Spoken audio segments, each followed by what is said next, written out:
बिस्मिल्लाहिर्रहमानिर्रहीम अस्सलामु अलैकुम वरहमतुल्लाहि वबरकातुहू वेलकम छु तुई बी एक लट सानी यथ यूट्यूब चैनल पे यथ जन नाव छु देसी जायका विद इंशा वीडियो स्टार्ट करने ब्रोट अगर तुम सान चैनल पे नई छो सान यूट्यूब चैनल करो सब्सक्राइब वीडियो करो लाइक तो शेयर बी दीजो पनुन फीडबैक आज बनाओ इस राजमा दाल यमिश रेसिपी बह तोह सत शेयर कर तो करो इस रेसिपी स्टार्ट रेसिपी खतर निम राजमा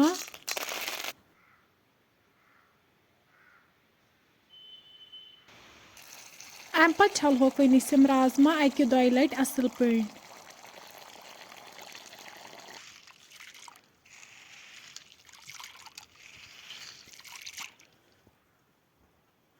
राजमा युथु मकलाओ असल पे छलित अम पे थो वन पे ठंड दिमहोस लगभग अड़िस घंटस रेस्ट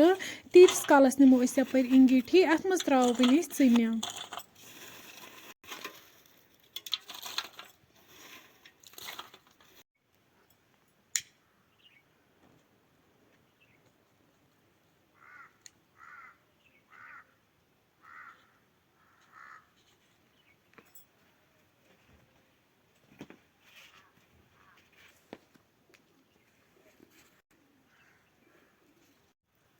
वन थो यन इंगीठी पे प्रेशर अत मज त्रो वन गर्म आब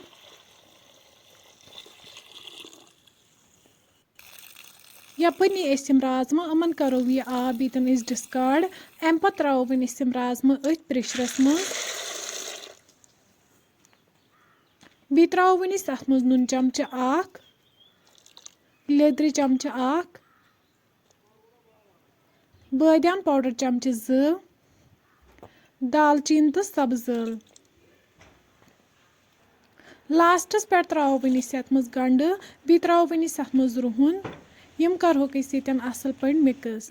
अम पे थो वन अत पे ठंड तीतिस कालस करो यपर वन राजमाहन खतर तड़क तैयार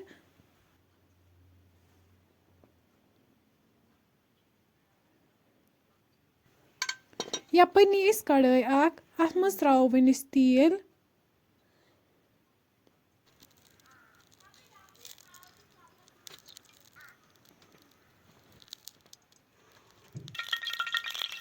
तेल युथु गर्म गि अत मज त्रो वन गंड यथ न्यूक न्यूक कर थोमुत गंड करो यन हल्क फ्राई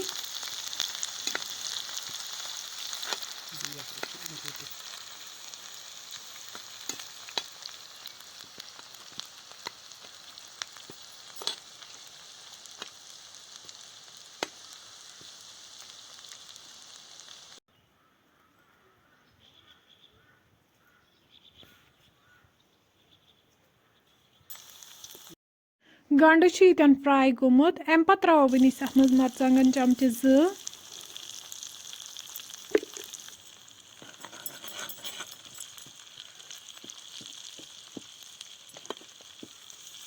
वन त्रो अत मज आब कप अख ताकि यम अत मज मसाल ऐड करो तम दजन न कह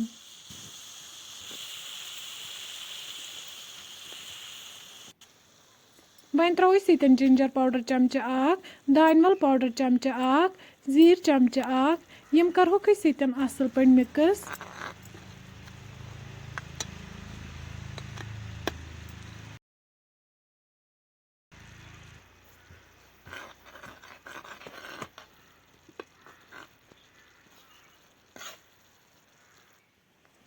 तुम हेकु वुचित तड़क यन बिल्कुल तैयार अम पे करो वन तड़क राजमाहन मज ऐड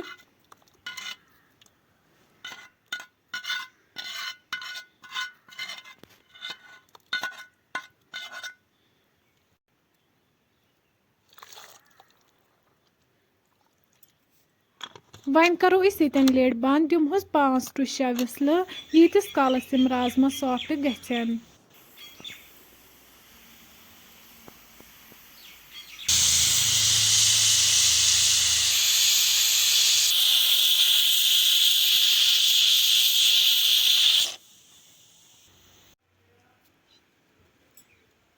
शे विसल बाद वालो वन यन प्रेशर बोन वन करो यन चक तुम हेकू ये वुचित राजमा लगभग 80% सॉफ्ट गमच अम पे त्रो वस हुंदुर आब अत मज अम सम राजमा जल्दी सॉफ्ट वन करो लिड बी बंद दिमोस 1 to 2 विसल बी।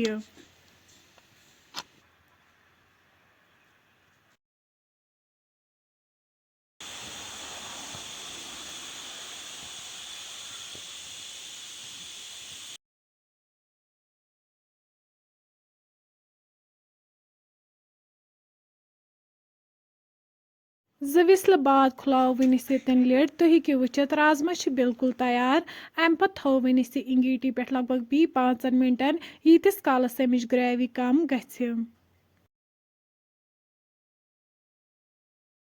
5 मिनट बाद वालो वन प्रेशर इंगीटी पे बोन तुम हेकू ये वुचित सन राजमा दाल बिल्कुल तैयार।